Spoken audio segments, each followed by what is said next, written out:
देखिए बच्चों, हमारे पास ये एक सवाल है। ठीक है ना, एग्जाम्स के पॉइंट ऑफ व्यू से सवाल बहुत अहम होता है। ठीक है ना। सवाल हमारे पास क्या है? सवाल ये है कि सोडियम कार्बन और ऑक्सीजन मिलके सोडियम कार्बोनेट बना रहे हैं। हम एक काम करते हैं, इस इक्वेशन को थोड़ा रीराइट कर लेते हैं एक जाने अपने पास। उसके बाद हम इसको समझना शुरू करेंगे। सोडियम के 4 atom, 4 mole sodium, 2 mole carbon, 3 मोल ऑक्सीजन गैस प्रोड्यूस कर रही है हमारे पास 2 मोल सोडियम का। ठीक है। अब हमारे पास इस सवाल में अगर हम इसको स्टडी करें तो सवाल में हमें सोडियम और कार्बन का मास दिया गया है, which is 9। Sodium is 40 gram, carbon is 90 ग्राम।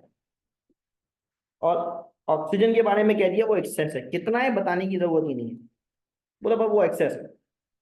ठीक है ना। और हमसे कहा जा रहा है सोडियम कार्बोनेट का मास मालूम कर दीजिए। तो इसका मतलब तो ये हुआ कि बजाय ये मास मास रिलेशनशिप है ना, मास मास रिलेशनशिप। लेकिन ये सिंपल मास मास रिलेशनशिप नहीं है ना, ये सिंपल मास मास रिलेशनशिप नहीं है, बल्कि ये लिमिटिंग रिएक्टेंट बेस्ड मास मास रिलेशनशिप है। अब सवाल ये पैदा होता है, यार हमें कैसे पता चला? सवाल में तो कहीं पे भी ये मेंशन नहीं है कि ये लिमिटिंग रिएक्टेंट बेस्ड मास मास रिलेशनशिप है। इससे तो अंदाजा हो गया कि सोडियम का भी मास दिया है, कार्बन का भी मास दिया है, सोडियम कार्बोनेट का भी मास पूछने को कहा गया है। लेकिन ये कैसे अंदाजा हो कि ये मास मास रिलेशनशिप तो है लेकिन लिमिटिंग रिएक्टेंट वाला मास मास रिलेशनशिप है? इसका अंदाजा कैसे लगाएंगे? तो देखिए, इसका अंदाजा लगाने के लिए हमारे पास ये 2 हिंट दिए गए हैं। क्या? एक जानिब दिया गया है हमें mass of sodium which is reactant, और mass of carbon which is also the reactant. जब दो या दो से ज्यादा रिएक्टेंट के मासेस गिवन हो, जब दो या दो से ज्यादा रिएक्टेंट के मासेस गिवन हो, तो दरअसल ये हमारा हिंट होगा कि ये जो स्टेशोमेट्री है ये लिमिटिंग रिएक्टेंट बेस्ड स्टेशोमेट्री। यानी इसमें जब आप अमाउंट मालूम करने की तरफ जाएंगे तो आप लिमिटिंग रिएक्टेंट मालूम करेंगे, उसके बाद आगे जाएंगे। और ध्यान में रखें, लिमिटिंग रिएक्टेंट बेस्ड अगर स्टेशियोमेट्री है तो तमाम सब्सटेंसेस की मिकदार जिन्हें मालूम करने को कहा गया है वो सब लिमिटिंग रिएक्टेंट पे बेस करेंगे। यानी लिमिटिंग रिएक्टेंट मालूम होगा तो आगे चलेंगे, अदरवाइज जा ही नहीं सकते, वरना सवाल पूरा गलत हो जाएगा। तो हमें क्या करना होगा? सबसे पहले लिमिटिंग रिएक्टेंट मालूम करना। अब इन दोनों में सोडियम और कार्बन में कौन लिमिटिंग रिएक्टेंट है ना, कौन लिमिटिंग रिएक्टेंट है? चलो हम ये डिटरमिन करते हैं। हम कहते हैं भाई यहाँ पे टू फाइंड लिमिटिंग रिएक्टेंट।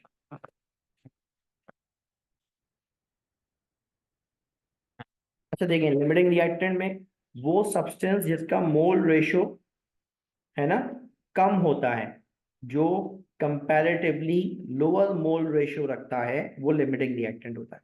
अब ये मोल रेशो कैसे मालूम करें हम, है ना, ये मोल रेशो कैसे मालूम करें? देखो, given mass of the first substance divide by mole of the first substance in the balance chemical equation into molecular mass of the substance ratio. Given mass of the second substance divided by moles of the second substance in the balanced chemical equation into molecular mass of the second substance. अब ये हमारे पास दरअसल formula है limiting reactant मालूम करने का। यानी इससे इसे हम कहेंगे WI/NM, MM से हम कहेंगे ये मोल रेशियो है। जिसका मोल रेशियो कम आएगा वो हमारे पास लिमिटिंग रिएक्टेंट कहलाएगा, है ना। अब हमारे पास इन सोडियम और कार्बन में कंपैरिजन है, किसी को भी 1 किसी को भी 2 कह लें। देखिए कार्बन का मास कितना दिया गया है, लेट से 1 कार्बन है 40। कार्बन के मोल कितने हैं इक्वेशन में? कार्बन के इक्वेशन में मोल कितने हैं? 4 लिख दिए।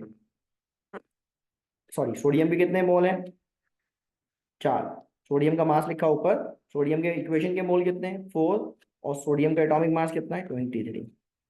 रेशियो का साइन बना दिया। अब टू टू का मतलब कार्बन क्या लें, तो कार्बन का मास कितना है? 90। कार्बन के मोल कितने इक्वेशन में? 2। ये, और कार्बन का एटॉमिक मास कितना है? 12। अब ये हमारे पास क्या है? 40 डिवाइड बाय 92, है ना। और ये 90 divide by 12 multiplied by 2 becomes 24। अब इन दोनों में तुम सॉल्व करोगे, इन दोनों में सॉल्व करोगे तो किसका मोल रेशो कम आएगा, किसका मोल रेशो कम आएगा? तो देखें इसका आंसर आ रहा है 0.4348, ठीक है ना। और इसका आंसर कितना आ रहा है 90 डिवाइड बाय 24, 3.75। इसका क्या मतलब हुआ? क्योंकि ये हमारे पास क्योंकि ये हमारे पास स्मॉलर मोल रेशो है, स्मॉलर मोल रेशो है, लिहाजा इसे हम क्या कहेंगे, लिहाजा इसे हम क्या कहेंगे, that is our limiting reactant. अब ये तो हो गया लिमिटिंग रिएक्टेंट, तो उसके रिस्पेक्ट से कार्बन को क्या कहूं, जिसका मोल रेशो ज्यादा आ रहा है ना, इसका मोल रेशो ज्यादा आ रहा है, फिर हम कहेंगे हाइयर मोल रेशो। तो जिसका मोल रेशो ज्यादा आ रहा है वो लिमिटिंग रिएक्टेंट नहीं होगा, फिर उसे क्या कहेंगे, उसका नाम रखते हैं, उसका नाम रखा हमने एक्सेस रिएक्टेंट। रिएक्टेंट कह रहे हैं, रिएजेंट कह रहे हैं, एक ही बात है, ठीक है ना। अब यहाँ पे सोडियम हमारा लिमिटिंग रिएक्टेंट है और कार्बन हमारा एक्सेस रिएक्टेंट है, यानी हमारे लिए इंपॉर्टेंस किसकी हो गई है, हमारे लिए सवाल को सॉल्व करने में इंपॉर्टेंस किसकी हो गई है, सोडियम की इंपॉर्टेंस। यानी सोडियम हमारा क्या है, लिमिटिंग रिएक्टेंट है, और सोडियम की मदद से ये मालूम किया जाएगा। जो लिमिटिंग रिएक्टेंट होता है ना बच्चों, फिर वही सबसे इंपॉर्टेंट होता है, और उसी की मदद से तमाम चीजों की मिकदार मालूम की जाती है। तमाम चीजों से क्या मुराद है, हमसे कहा जा रहा है कि सोडियम कार्बोनेट का मास मालूम कर दीजिए, तो चलें ठीक है, सोडियम कार्बोनेट का मास मालूम करना है तो हम लेते हैं यहाँ पे, टू फाइंड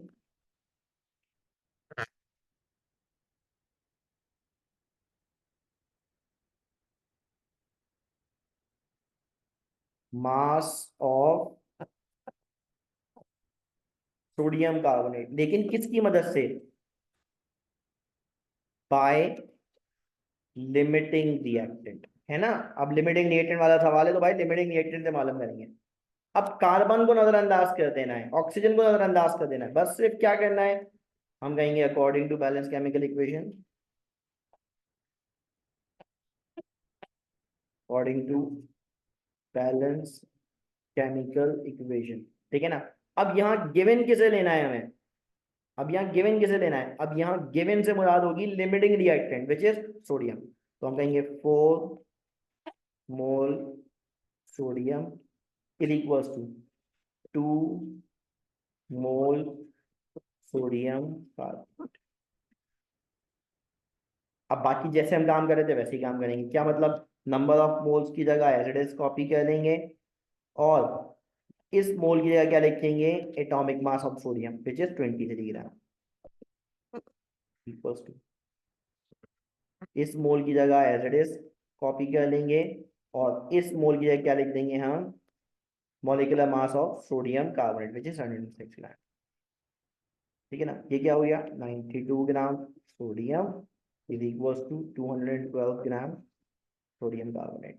फिर वही क्रॉस मल्टीप्लाई कर लेंगे, है ना, फिर वही हमारे पास क्या था, क्रॉस मल्टीप्लाई कर लेंगे, 92 ग्राम में 212 ग्राम है, तो हमारे पास 40 ग्राम में कितना हो जाएगा, 40 ग्राम सोडियम में कितना हो जाएगा, क्रॉस मल्टीप्लाई कर देते हैं, 212 multiplied by 40 divide by 92 gram sodium carbonate, ठीक है ना। अब जो काम हमने वहां पे किया था एग्जैक्टली वही काम हम यहाँ पे करेंगे, ठीक है। फिर वही हमारे पास आंसर कितना आ जाएगा, 92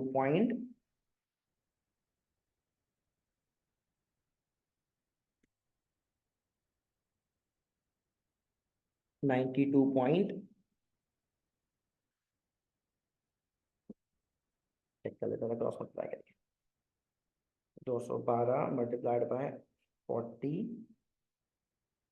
डिवाइड बाय 92 92.17 ग्राम,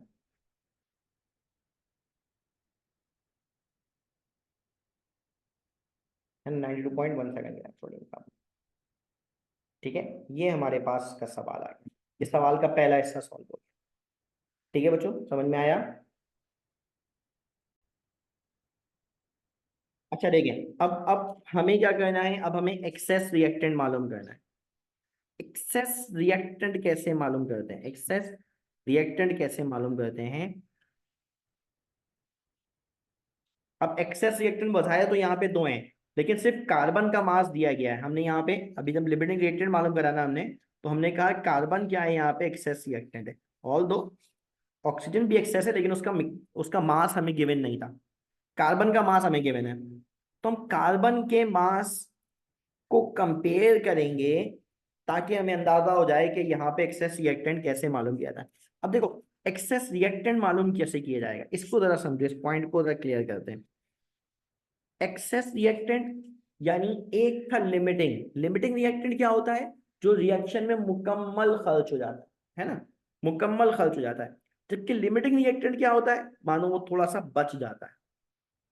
अब सवाल हमसे ये है कि जो रिएक्टेंट बच गया, जैसे यहाँ पे कार्बन, कार्बन के बारे में कह रहे हैं वो बच गया, अब वो कितना बचा, कार्बन कितना बचा वो कैसे मालूम करेंगे। यानी मास ऑफ एक्सेस रिएजेंट क्या है, left over mass of excess reagent क्या है, एक्सेस रिएजेंट का बच जाने वाला मास क्या है। तो देखो, जो हम लेफ्ट ओवर मास मालूम करते हैं ना, है ना, लेफ्ट मास मालूम करते हैं ना, वो कैसे मालूम करते हैं, गिवन मास माइनस कंज्यूम्ड मास। भाई दिया कितना था, उसमें से खर्च कितना हुआ, दिए में से खर्च मालूम कर लेंगे तो बच जाए, बचने वाली मिकदार पता चल जाएगी। That's left over mass, mass of excess reagent. ये वाली बात समझ में आई बच्चों, ये वाली बात समझ में आई। अब कंज्यूम्ड कंज्यूम्ड मास क्या होगा, कंज्यूम्ड मास से क्या मुराद है। तो देखो, कंज्यूम्ड मास दरअसल वो मास है जो स्टेशोमेट्री के दौरान डिटरमिन किया गया है ना। ये जो स्टेशोमेट्री से हम मिकदार मालूम करते हैं ना,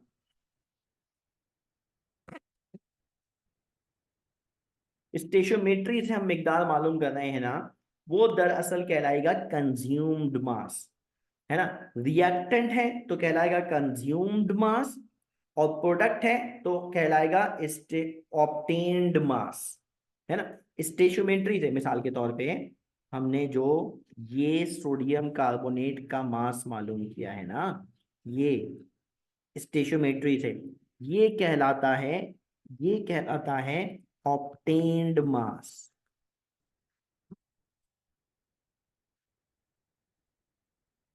और उसके लिए जो हमने ये 40 ग्राम सोडियम इस्तेमाल किया है ना, तो ये 40 ग्राम सोडियम कहलाएगा कंज्यूम्ड मास।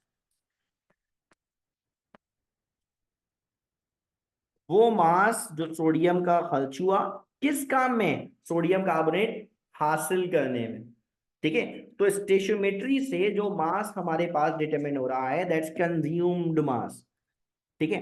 अब यही बात अगर हम एक्सेस रिएजेंट के लिए मालूम कर रहे हैं, ठीक है ना, हमें अगर मास ऑफ एक्सेस रिएजेंट मालूम करना है, जैसे मिसाल के तौर पे हमारे पास टॉपिक है, ठीक है ना, to find mass of excess reagent, ठीक है ना, एक्सेस रिएजेंट का मास। लेकिन एक्सेस रिएजेंट का मास कैसे मालूम करेंगे हम, ठीक है ना, एक्सेस रिएजेंट का मास कैसे मालूम करेंगे हम? तो हमें सबसे पहले इसके लिए क्या मालूम करना होगा, इसके लिए हमें क्या मालूम करना होगा, consumed mass, consumed mass of excess reagent. ये पहला हिस्सा होगा हमारा। भाई पहले ये तो मालूम करें कि खर्च कितना हुआ है, फिर गिवन में से माइनस कर देंगे, फिर लेफ्ट ओवर मास मालूम कर लेंगे, ठीक है ना। तो कंज्यूम कितना हुआ ये कैसे मालूम करेंगे, तो हम क्या करेंगे, लिमिटिंग रिएक्टेंट और एक्सेस रिएक्टेंट के दरमियान कंपैरिजन करेंगे। अगेन ये भी मास मास रिलेशनशिप है। और अगर ये भी मास मास रिलेशनशिप है तो मास मास रिलेशनशिप तो हमेशा बैलेंस केमिकल इक्वेशन से कंपेयर करके हासिल होती है।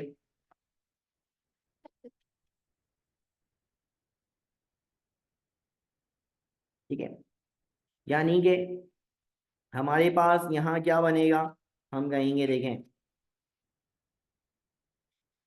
4 mole sodium is equals to 2 mole carbon. ऐसे इक्वेशन है, चेक कर लीजिए। सोडियम लिमिटिंग रिएक्टेंट है, 4 मोल है, और कार्बन क्या है हमारे पास, एक्सेस रिएक्टेंट है ना। कार्बन क्या है, एक्सेस रिएक्टेंट है, और उसके 2 मोल है इक्वेशन में। तो यही बात हमने यहाँ पे लिखी। अब क्या करेंगे, वही काम जो हम ऑलरेडी कर रहे थे, 4 × 23 gram equals to 2 × 12 gram, carbon का एटॉमिक मास 12 होता है। ठीक है, कितना हो गया ये, 92 ग्राम इक्वल्स टू 24 ग्राम। ठीक है, अब हमें क्या करना है, एक्स अमाउंट में मालूम करना है। एक्स अमाउंट कितनी है यहाँ पे, 40 ग्राम सोडियम में मालूम करना है हमें। तो क्या हो जाएगा, क्रॉस मल्टीप्लाई, 24 × 40 डिवाइड बाय 92 ग्राम, क्या है, कार्बन। ठीक है ना, ये अब 24 को 40 से मल्टीप्लाई करें, डिवाइड कर दें 92 से, तो आंसर आएगा 10.43 ग्राम।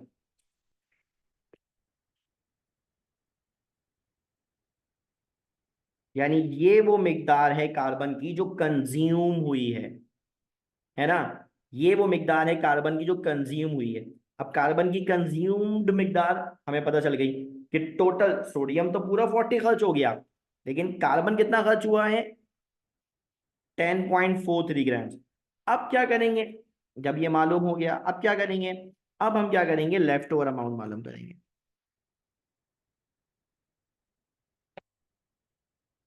Left over amount of excess reagent, कौन है वो, कार्बन। अब तो फिक्स हो गया ना, एक्सेस रिएजेंट कौन है हमारे पास, कार्बन। ठीक है ना।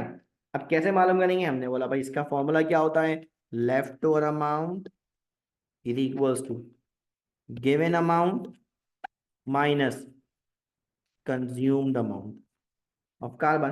अब सवाल में कार्बन कितना दिया गया था हमें, 90 ग्राम, माइनस कंज्यूम कितना हुआ, 10.43 ग्राम। ठीक है, 90 ग्राम दिया था, देख लो, चेक कर लो। ये कार्बन दिया गया था 90 ग्राम। ठीक है ना। अब उससे हमें, उसमें से खर्च कितना हुआ, 10.43 ग्राम। तो 90 माइनस 10.43 है ना, 90 माइनस 10.43, तो आंसर आ गया हमारे पास 79.57 ग्राम कार्बन बच गया। यानी पूरा खर्च नहीं हुआ, एक्सेस रिएजेंट तो पूरा खर्च होता ही नहीं ना, लिमिटिंग रिएक्टेंट पूरा खर्च होता है। तो हमारे पास 79.57 ग्राम कार्बन बच भी गया। ठीक है बच्चों, समझ में आया ये एक्सेस रिएजेंट वाला काम।